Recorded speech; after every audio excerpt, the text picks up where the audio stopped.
I had planned to give you the 4 schools that were going to be ranked in the top 4 of the college football playoff polls today. Um, but I think everybody in the college football world is doing that. So let's be a little different. Because one of the more interesting moments in college football coach radio shows, which are just phenomenal week after week after week, happened yesterday. And it involves Dabo Swinney. And I will tell you, and I have said before, I do not especially appreciate or like the way that Dabo Swinney operates. And I can't help but somewhat sympathize, empathize. I don't know which the right word is, but I can't help but think he might be right on his latest blow up or whatever you would like to call it today. Dabo Swinney had quite the interesting interaction with a fan yesterday. Now, this is long, so I apologize for that, but I think it's important to hear the entire question and the entire answer from Dabo Swinney here. And I'll give you my thoughts, feelings, reactions, whatever, when the clip ends. But this is Dabo Swinney responding to a question on his coach's show, and I'll have a couple of takeaways when we step back here. Appreciate everything you said, Coach Swinney. It sounded a whole lot like Tommy Bowden. And I'll tell you one thing, Tommy Bowden didn't make the same amount of money as you do. You make $11.5 million a year. That's second in college football, if I'm not mistaken. I'm curious why that salary has led to a 4-4. And I know we're going to talk about, just being a couple plays away from undefeated and all that. And I know you're a man of religion. I'm a big fan, Coach. Before you categorize me as being in the 1.5%, I was going to Clemson games, and my entire family, going back generations, has been going to Clemson games before, when you were in commercial real estate. So I'm not going to accept being in that 1.5%. And I respect the fact that you're a man of faith. I'm curious if you've ever read Proverbs 16:18, which talks about pride coming before the fall. I was in the military, and I was overseas for the big run.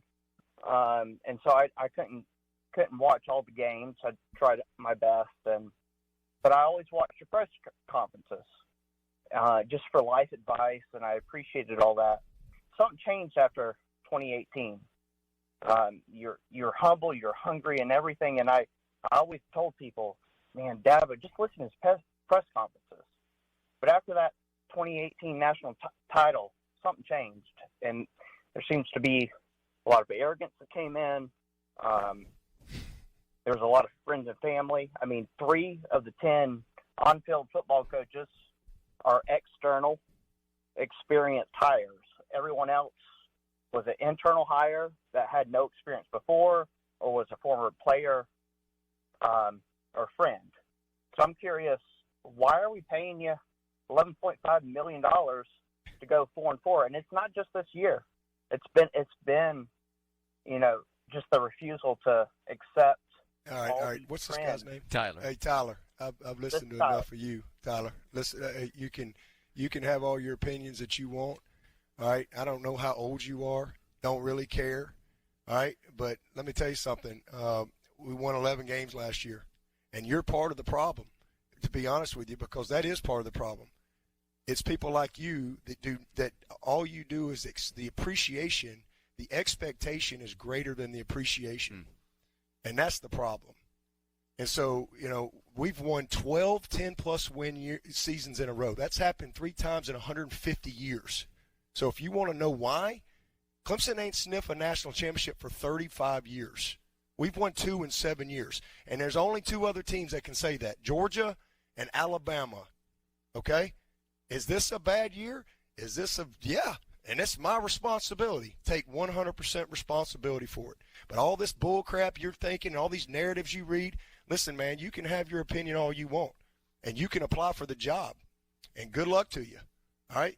But to answer your question, All right, we're second in draft picks. We've graduated 98% of our guys. We're second in wins. All right, we if you want to know why, again, I'm telling you, we're not perfect. There's a lot of teams that, Frank Howard never had a bad year. Coach Ford never had a bad year. Coach K has never had a bad year in basketball. People have a bad year. But the part of the problem is the appreciation. I used to tell people all the time, they'd say, what's the difference in Clemson? I'm going to tell you. At some places there's an expectation, but at Clemson there's an appreciation. And what's happened at Clemson is we've won so much that even when it used to be the fun's in the winning, now even when you win, people like you complain and criticize the coaches and question everything. People like you, all right, when I hired Tony Elliott to be the offensive coordinator who never called a play in his life, I'm sure you were critical then. All right, and he took us to 2 national championships. People like you who just love to destroy people with your comments, all right? I'm sure you've never made any bad decisions. I'm sure you've lived a perfect life. I'm sure you've led a bunch of people. I'm sure you do your job in front. So to answer your question, I started as the lowest paid coach in this freaking business, all right? And I'm where I am because I've worked my ass off every single day. And I ain't going to let some smart-ass kid get on this phone and create this stuff. So if you got a problem with that, I don't care. All right? I work for the Board of Trustees, the president, and the AD. And if they're tired of me leading this program, all they got to do is let me know. I'll go somewhere else where there is an appreciation. All right? It's not just winning. It's how you win. And we are this is a tough year. But we've had 12, 10-plus win seasons in a row. 12. We lost to Tennessee last year. They won 11 games for the first time in like 20 years. We've had 8, 11 win seasons in whatever, 11 years or whatever. We've won 2 national championships. Clemson went 35 years. All right, probably since before you were born, your whole freaking life. And we've won 2 in 7 years. And we earned it. And we beat the best of the best to do it. The best of the best.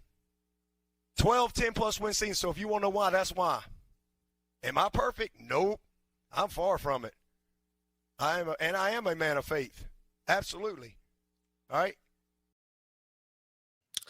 So, couple things there. One, credit to Dabo for letting Tyler get his whole point out, because as a radio guy, that was rough.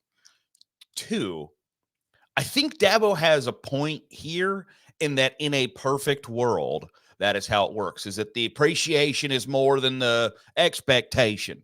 Yes, I agree. Like that should factor into it. I think that is a human nature. But also, that doesn't cross your mind unless you're slipping a little bit, unless you're losing your godlike status in the programs, in the fans' eyes. And that's where my issue lies, is because pretty much Dabo Swinney's argument here is that I set the standard really high and now I'm not hitting it, and you bleepers should be appreciative of the standard that I hit and what we've already accomplished and not be so worried about what we are or are not accomplishing. And I think that's hypocritical as all get out, because if Dabo Swinney, one of his wide receivers, ran a perfect route, like a slant route, it was bang, bang, perfect timing. That guy juked 4 defenders for a 69-yard touchdown. And Dabo said, hey, you got to get out of your break faster. He would blow a gasket if that receiver said, you don't have any appreciation for what I just did. I set the standard really high and you want me to be better than that? That's ridiculous. It's bull crap. It's hypocritical as all get out. Basically, your argument is, I'm a victim of my own success. Yeah, that's kind of how success works. Like, how many times do college coaches use phrases like, it's not getting here? Like, now that you've got here, you got to fight that much harder to get to the top or whatever. Once you getting to the top isn't the difficult part. Staying there is the difficult part. And now that you've gotten to the top and you are no longer there, the argument isn't, I got to do whatever I can to get back to the top and stay there. It's, you guys don't appreciate what I've done for you. It's like, well, that might be true. And I can sympathize/empathize with that, because you're feeding this like ever hungry fan base who got a taste of success, and now that's all they've known for. And he, brags, we won 10 games for 12 straight years. Correct. You did. And you're not going to win 10 games this year. And when you've eaten steak and lobster over and over again, somebody tosses you a grilled cheese, while it's still good, isn't going to get the job done. When I've got expensive tastes, you giving me less than the best just isn't good enough. And so while that sucks, and is it fair? No, it's not. It's inherently unfair. But that's what getting to success and having the success and the sustained success that you have, that's what it kind of comes with the territory. You don't see Nick Saban bitching because we were really good for a long time and now we're not going to win the national championship and you guys suck. It just doesn't come across very well, because I think his greater point is true. Like, is that fair? No. And are you allowed to have a bad year? Yeah. But the problem is your bad years have been like 4 years in a row. And so when you start to lose coordinators and really special players, and he had Taj Boyd and Deshaun Watson and Trevor Lawrence back to back to back or whatever, you haven't been great. And when you haven't been elite, and when your fans have grown accustomed to elite, really good is basically the equivalent of bad. And that's just, it comes with the territory. But I think if, in the analogy I used of, if one of his players, if his left tackle made a perfect pass block, but he got out of his stance a little slow, and he's like, hey, guy, get out of stance faster. And the left tackle was like, I just was really successful and you don't even appreciate it. I don't think he would be like, oh, you know what? You're right. I should appreciate you more. It's just not how a lot of people work. And whether that's fair or not is a different discussion. But the idea that you're going to complain because your fan base want you to hit the standard that you set doesn't fly with me. And I don't like it a whole lot. Now, I can't go like one day without talking about the Michigan sign stealing scandal, because there's just new developments every day, and it's so damn fascinating that there is video and pictures that purport to show Connor Stallions on the sidelines for Central Michigan to start this season, because their first game, the Chippewas played Michigan State, who, of course, it's very important for Michigan to beat. Now, I don't know that it's Connor Stallions, but I got a pretty good idea that it's Connor Stallions, and there's pretty much just one reason why. Central Michigan today announced that they were going to investigate those photos and videos to see how or why they are involved, if they are involved in the Michigan sign stealing allegations. And like I said, I don't know for certain that it's not Connor Stallions, but I got a pretty good idea it is, because Central Michigan says, we found out about these pictures last night. We are doing an investigation. You don't have to do an investigation if that's just Jim. Like, if anybody in the football program can point to that guy and be like, oh yeah, it's Jim. He does X, Y, Z. If you have like a reasonable explanation for why Jim is on the sidelines, the investigation doesn't last very long. It's just like, oh, hey, does anybody know who that dude is with the goatee and the cap? Like, oh yeah, it's Jim. He's the trainer's like he carries the pre-wrap for the trainer or whatever. Like, you have an explanation, or somebody can point him out. But when nobody wants to be like, oh yeah, that's my my buddy Connor, who was in the Marines and now works for Michigan. Why was he on our sidelines? I don't know. Oh, like it's real simple. Like, it's too easy to put two and two together there. Like, It might not be Connor Stallions. It just might look a lot like Connor Stallions, who just happened to be, on the sidelines for a Big Ten opponent. It might be. But if that dude was supposed to be there or had, any reason to be there, nobody at Central Michigan is like, well, I've never seen that guy before in my life. There is no investigation. Or if there is an investigation, it's real short. That they see the pictures and like, yo, what's going on here? And like, oh, that's Jim.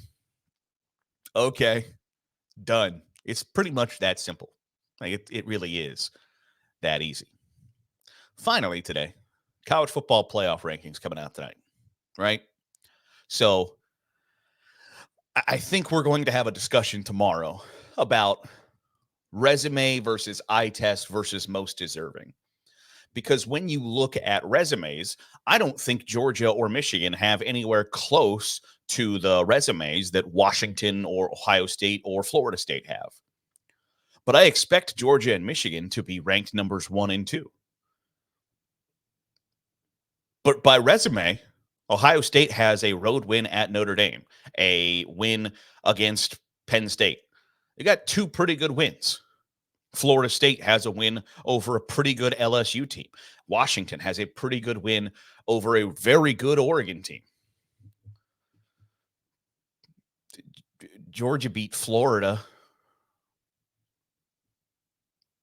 Michigan took care of business against Indiana. Like they don't have comparable resumes.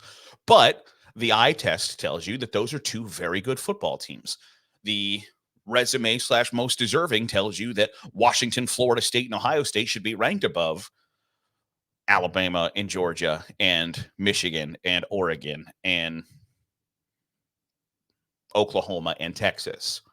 I think you're going to see I think you're going to see the 4 be in order: Georgia, Michigan, Ohio State, Washington is what I think the 4 are, and then Florida State will be number 5. Whether that's fair or not, I don't know. But Georgia's going to get the benefit of the doubt until they don't. And theoretically, I don't even know if this is theoretically, I think it's a stone cold fact. Georgia has to lose twice to not make the college football playoff. And if Ohio State and Michigan go into the final week of the season both undefeated, I think that means 2 of those college football playoff spots are locked up. Because if either Ohio State loses to Michigan or Michigan loses to Ohio State, you have lost to probably the number 1 team in America, and that's your only loss. Guess what? You're going to the college football playoff. So until all 3 of Ohio State, Michigan, and Georgia lose, I think twice, 3 of the 4 slots in the college football playoff are spoken for. I think that's just the reality of the situation. Georgia unequivocally has to lose twice to not make it. Back-to-back national champs, they're going to get every benefit of the doubt. Have to lose twice. If Ohio State and Michigan go into the game undefeated, both of them, they're both going to the college football playoff. Unless it's just a 63-0 blowout disaster, which I don't think will happen.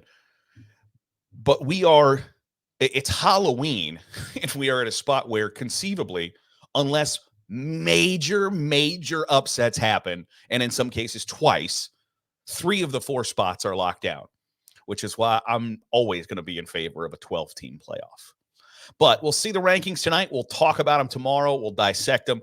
We'll bust them all down for you here on the Daily Huddle. Certainly appreciate you making us a part of your day, however it is, wherever it is you're doing so. If you're watching on YouTube, hit the subscribe button. Make sure you're getting all of our great college football content. If you're listening on a podcast, drop a 5-star review. It gets us in front of more college football fans, and that's always a really good thing. We'll be back at it tomorrow here on the Daily Huddle with Saturday Glory.